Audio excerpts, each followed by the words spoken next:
Hey, y'all, Scott Horton here for cashintocoins.com. So you want to buy some Bitcoins? Cashintocoins.com makes it fast, easy, and safe to get Bitcoins. Just deposit the money into their account at any of the major banks they support, and then just email them a picture of the receipt and your Bitcoin address, and you get your Bitcoins. Almost always the same day it clears. In a tough, competitive new market, cashintocoins.com has the advantage. A great system and great customer service to keep you coming back. That's cashintocoins.com. Just click the link in the right margin at scotthorton.org.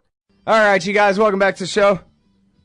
First guest on the show today is the great Eric Margolis. He's the author of War at the Top of the World and American Raj, Liberation or Domination, and he keeps the website ericmargolis.com, and you can also find what he writes at uns.com and at lourockwell.com. Welcome back to the show. How are you doing, Eric? I'm happy to be back as ever.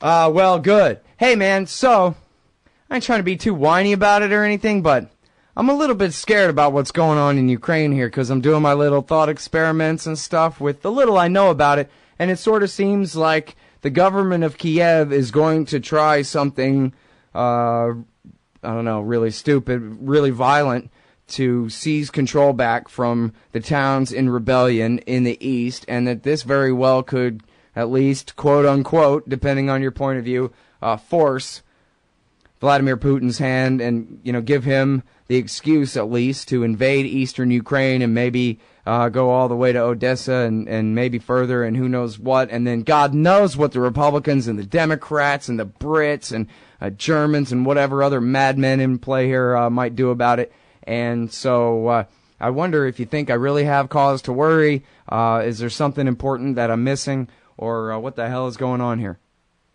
No, your fears are well taken, Scott. I'm just back from Europe. I heard firsthand from some senior Russian diplomats. They were saying that this is the closest the U.S. and Russia has been to a nuclear confrontation since the 1962 Cuban Missile Crisis. Whoa. Well, now let me ask you this. Did you ask them, well, but what about when Reagan ended détente and went back to brinksmanship? This is worse than that? Do you think this is worse than that? It is, I don't know. I can't compare the two, but I know it's bad because what we're doing is we're pushing Putin into a corner. Dangerous thing to do with a nuclear armed power and run by a very smart KGB man. The chances of a accidental war beginning are growing by the day. Man, all right, well, so I guess if we can go back through the pieces of that, is it, okay, it seemed to me, for example, one thing here is the phone call that was leaked of Tymoshenko, the gas princess, saying, you know, how much she hates all the pro-Russians in the East and screw them and this and that. I mean, that seemed like so politically damaging right there that she might as well have said, I hereby relinquish any, you know, presumed legitimate authority to rule these people whatsoever. She is declaring them out of her protection in a way like that. And then, but now they want to insist, and this is the Tymoshenko being part of the American coup junta in Kiev there. But now they seem to be really trying to push their luck. Are they really going to, I mean, some people have been killed already, a handful at least. Not to diminish their deaths, but, you know, it's only a few so far. But, I mean, do you think that there's going to be a severe, you know, invasion of the East, or a real attempt to raid and take back all of these occupied buildings with force? Yes, I think the chances are high that it will happen because the U.S. military is now run by these golden-haired boys from Special Operations. And they think they're the masters of the universe and they can do everything and, you know, send in some SEALs or some Delta Force and they can take out anybody who the Ruskies think they want to send in. So we have been using these guys. We use them in Libya. We use them in Syria, in Iraq and Afghanistan. So they're our new Praetorian Guard. And they are being used, as I understand it, already in the fighting in eastern Ukraine. Not many. We're accusing the Russians of doing exactly the same thing, using their small numbers of special forces. But any one of these clashes could develop into a major and escalating situation, particularly if artillery and aircraft are involved, and the aircraft start fighting with each other, and missiles are used. It's like fighting in a firecracker factory using fire bombs. Oh God. Well, now, so wait a minute. Now, let me get a little bit of clarification there about the Joint Special Operations Command already in eastern Ukraine. That would be Delta Force or Navy SEALs, and who told you that? Military sources. U.S. military sources? Yes, and I just want to be clear, because you were saying earlier you had been speaking to some Russian diplomats, so I want to give you a chance to explain. Quite right. No, this comes from the American side. The Russians are, by the way, claiming the same thing. They're saying that there are disguised U.S. forces operating there already. Can you tell me anything more about that, about JSOC there, Delta and or Navy SEALs or whoever? No, that's all I know. But I can say there was a report yesterday that came out in England where I was that the Poles have been training Ukrainian fighting units to send over, and that these fighting units trained by and armed by the Poles spearheaded the attacks in Kiev. What paper was that? Can you say? Do you remember? I don't. I think it was in the Telegraph, but I wouldn't swear my life. I'll try to Google it up during the break. Okay. Yeah. Well, and speaking of Poland, so now the Americans, and this is a big part of the setup that I should have set up at the beginning here, because they're sending planes and troops and to not just Poland, but some of the other states are getting some troops and some planes. Not enough to fight a war with, like you said about the Navy showing up in the Black Sea. It's not enough to win, but it's enough to pick a fight. What are they doing? They're just reassuring. This is reassurance to our NATO allies. At what cost? Gunboat diplomacy, showing the flag. You can't push us around. It's highly dangerous, particularly a Navy U.S. warship in the Black Sea, which is a very narrow, small area. Accidents can happen. We sent one in there, by the way, during the short little war in Georgia, too. It's like the Russians sending a destroyer into Long Island Sound or into the Gulf of Mexico. It would make the Americans crazy, and I'm sure the Russians are reacting with almost as much fury. Yeah. And then let's say that there's a major assault on these towns in the east. Do you think that Putin will really go through with invading the east and keeping it? Yeah, he might. He might. Well, he's very explicitly. He usually keeps his word. Whatever he says he's going to do, he does. He did not hesitate to kill 100,000 Chechens who were fighting for their independence from Russia, using the most brutal tactics, including heavy artillery and heavy bombers and fuel-air explosives. So he's no shrinking violet. He could use the same thing in eastern Ukraine, claiming he's fighting pockets of die-hard fascists, digging them out. I don't think he will, but I'm saying that he could. Yeah. Well, and then, so I don't know. I mean, I guess Obama's already said we're not getting into any military excursions in Ukraine, I think was the term he used. And some of the others have said so too. In fact, I guess some of the implied language from just yesterday was, well, we draw the line at our NATO allies. They sort of said, go ahead and invade if you're going to. We're not going to war over Ukraine at that point. But I wonder if that position could really withstand, the politics and the news cycle, within 1 or 2 days of an actual Russian invasion, whether that would have to change, whether they're NATO members or not. Could Obama politically, never mind, the threat of the real consequences, but could he face the political consequences in the most immediate term of not doing something stupid? In an election year, who lost Ukraine? Well, the Republicans, none of whom could find Ukraine on a map, would all be screaming that to high heaven. And when Obama would be accused of being a wimp. But on the other hand, the Russians, I don't think, want war, but they want to try and muscle and intimidate the West out of an area, which, by the way, until 64 years ago, or at least until 1964, was Russian, and has been Russian for hundreds of years. It's not like the Russians are invading the Ozarks. This is traditional Russian territory, and certainly all Russians think that it should come back to Russia. And Putin is also talking about Moldova and Little Russia or White Russia. So the what's he saying about Moldova?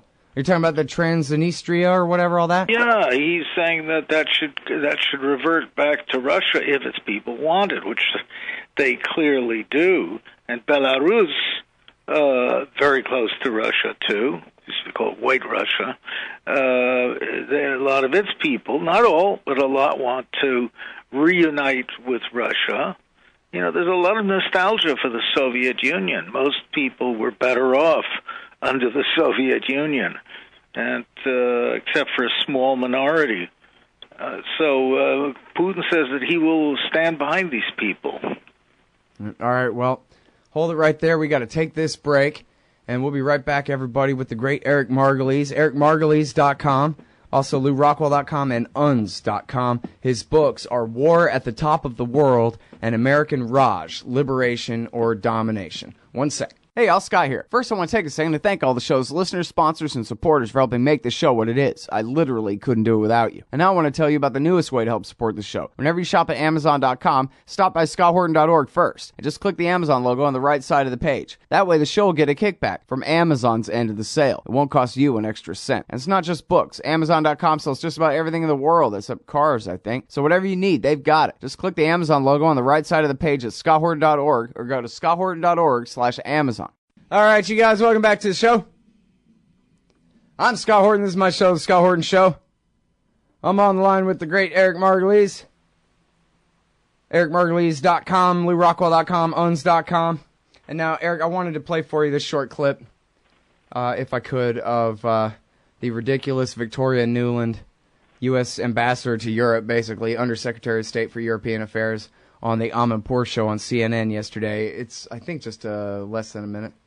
In Kiev itself, some of the barricades around the Maidan have come down, but you can't compare the situation in Kiev, where now everything that is still being held by protesters is being held with licenses and with the agreement of the government of Ukraine, with the agreement of the Rada, or with regular leases from the owners of the building, which is, you can't compare that to what's happening in eastern Ukraine, where you have armed separatists wearing baklavas, carrying very heavy munitions, holding government buildings, refusing to allow monitors in, refusing to allow journalists in, kidnapping journalists, in fact. I think you saw, Christian, that there were 4 or 5 journalists kidnapped in Slavyansk, and one is still being held today. This is not a comparable situation. Well, so there you go. The right sector and Svoboda Nazis that rule the streets of Kiev have permits and licenses from the coup d'etat government to do so. So they got morality on their side, and the people in the East who are refusing to respect their authority are the ones who are way out of line here. And did you hear? Backed by a foreign power, it turns out, too. Yes, and people wearing baklavas on their head, as Mrs. Nuland pointed out, which is interesting because I thought they wore balaclava helmets that dated from the first Crimean War, not Turkish pastry on their heads. That's really too bad. And of course, if she said it right, she's still just talking about the uniform of my local sheriff's department, these paramilitaries with their black masks. We're paramilitary mad in the States, but the point is that the level of invective between the U.S. and Russia now has become childish. It's a kind of schoolyard thing. and they're trading accusations about trivia, while they're at the same time sort of getting geared up for what might blunder into a war. Well, and I don't know, we talk about this all the time, stupidity or the plan, and most of the time it's just a stupid plan, and these people in D.C., they've got high self-esteem, and so they think that they ought to actually do the thing that they think they ought to do, which they certainly should not, but they're such buffoons. And the thing is, I mean, I don't know, maybe it's just always like this. Maybe all of history is just nothing but George W. Bush's one after the other. But it seems like there's a profound idiocy in the American policy in Eastern Europe here, where I mean, they're really, like you said, you're comparing this to the Cuban Missile Crisis. Maybe not quite that bad, but close, or at least the worst crisis since then. And for what? So that they can, try to freeze the Russians out of a few pipeline routes. But even that, you're talking small percentage of them, percentages compared to all the different pipeline routes there are out of the Caspian Basin and out of Russia into Europe, et cetera, right? I mean, this is madness what they're doing here. What are they doing? I must be missing it. There's something smart going on, and I can't tell. No, there isn't. Whoever wins the crisis, whoever loses the crisis will be the big winner, because the winner has got to undertake the $35 billion life support financially of bankrupt Ukraine. And it's a hot potato that nobody should grab. It's, oh, no, you guys take it. No, you can't. So that's one factor. The other factor is the Obama administration's foreign policy, in my humble view, is being run by angry amateur women that owed awful Susan Powers at the UN, who thinks she's some sort of later-day Christian missionary and who has to save little black babies in Africa. She's very militant. Susan Rice is a national security advisor who is an angry pit bull with no historical or international knowledge. We've had the angry Hillary Clinton stirring the pot, again a woman of very little world knowledge, who's angling for her own presidential nomination, so down the line. So we do not have a sophisticated foreign policy team such as we used to. Yeah, well, they are all a bunch of incompetent boobs, but you seem to think it's actually the boobs, the literal ones, that make the difference here. What's that? They are. They seem to be the people that Obama is listening to. They're liberal Amazon Avengers, and it's scary. These people do not deserve to be in the jobs they currently hold. Well, and here's the thing too: they're all Democrats, and so that means that all day long, all they hear, they don't hear you, and they don't hear me or any of this. All they hear all day long is the National Review calling them cowards and sissies. And you might have saw the other day, David Brooks, of all people, said that Barack Obama has a manhood problem. He hasn't killed nearly enough people, which he's got to be somewhere right around 100,000 by now, But they'll always be endlessly attacked from the right for not being tough enough, no matter what they do. So from there, they can only move to the right, or stay in the same place at best.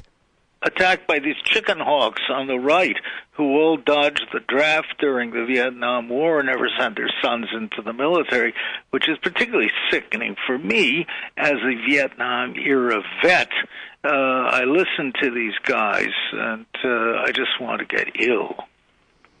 Yeah. Well, now, so what about the Germans' role in all of this, Eric? Because Germany ain't America, and we just don't get too much of an analysis of what all are the splits between their interests and ours. We know that, they preferred to put Klitschko in power there, and Nuland overruled that. That was the leaked phone call and all of that. But are they just a minor satellite of the American empire in this case, or they've got their own scheme going on here? Sort of seems like maybe we're aiding and abetting a German policy that may be very against America's interest. I write extensively for the German media, so that I didn't realize that. Yes. If you do a search for me, you'll find all kinds of my stuff in German. Germany is playing a very clever game. Germany lives next to Russia. It was destroyed by Russia in World War II. It's being very cautious. The Germans have no respect for American foreign policy or American understanding of the issues. They have Germany's largest exports go to Russia. And the Germans are not about to endanger this and their jobs and their economy and everything else over. Well, in my last column that I wrote from Spain last week, I quoted Bismarck. I was staying with the Bismarck family in Marbella, so I had him very much on the mind, the great Iron Chancellor. And Bismarck said during the dispute in the Balkans in the 1880s, he said Bosnia, I think was, is not worth the bones of one Prussian grenadier. And that's how the Germans still feel, and rightfully so. So they don't want to get involved in any kind of fracas. And they are scared of provoking Putin, and they need Russia for oil and gas. And the Germans just see no benefit to themselves whatsoever to stirring up this hornet's nest right next door. It's all right for John McCain out there in Arizona or wherever he comes from to say that, to see a ruckus in Europe. But Germany is a borderline frontline state. Right. Well, that's good. To the degree that they have any say in this, it's good. I guess I had read that they were reluctant to follow through with some of the sanctions the Americans are pushing and that kind of thing. And now, very quickly here, I'm sorry, we're about out of time, but are there any of these other little NATO states that are standing taller than they really are and talking tougher than they would without America backing them up in this situation? Poland is trying to provoke a war of fighting because they hate the Russians so much and they want to see them driven back. Ditto the Bulgarians and the Romanians because they're all scared to death, and also the Serbs quietly. The rest of them, no, they don't want to see this. They want peace and more business. Yeah. Well, geez, yeah, I would like to see peace and business overcome this. I mean, really, it's got to be being said in some of the precincts of American foreign policy leadership that, come on, guys, we don't really want to overdo this, do we? I'm a hopelessly naive patriot, I guess, at the end of the day, Eric, for believing that. But anyway, thank you, sir. Eric Margolis, everybody. EricMargolis.com. Oh, John Kerry's Mideast peace talks have gone nowhere. Hey, y'all, Scott Horton here for the Council for the National Interest at councilforthenationalinterest.org. U.S. military and financial support for Israel's permanent occupations of the West Bank and Gaza Strip is immoral, and it threatens national security by helping generate terrorist attacks against our country. And face it, it's bad for Israel, too. Without our unlimited support, they would have much more incentive to reach a lasting peace with their neighbors. It's past time for us to make our government stop making matters worse.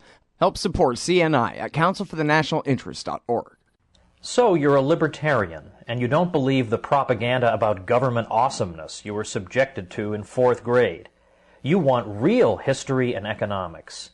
Well, learn in your car from professors you can trust with Tom Woods' Liberty Classroom. And if you join through the Liberty Classroom link at scotthorton.org, we'll make a donation to support The Scott Horton Show. Liberty Classroom, the history and economics they didn't teach you. Hey, y'all, Scott Horton here for WallStreetWindow.com. Mike Swanson knows his stuff. He made a killing running his own hedge fund and always gets out of the stock market before the government-generated bubbles pop, which is, by the way, what he's doing right now, selling all his stocks and betting on gold and commodities. Sign up at WallStreetWindow.com and get real-time updates from Mike on all his market moves. It's hard to know how to protect your savings and earn a good return in an economy like this. Mike Swanson can help. Follow along on paper and see for yourself. WallStreetWindow.com. Hey, y'all, Scott Horton here for The Future of Freedom, the monthly journal of the Future of Freedom Foundation. Edited by libertarian purist Sheldon Richman, The Future of Freedom brings you the best of our movement, featuring articles by Richman, Jacob Hornberger, James Bovard, and many more. The Future of Freedom stands for peace and liberty, and against our criminal world empire and Leviathan state. Subscribe today. It's just $25 per year for the back pocket-sized print edition, $15 per year to read it online. That's The Future of Freedom at fff.org/subscribe. Peace and freedom. Thank you.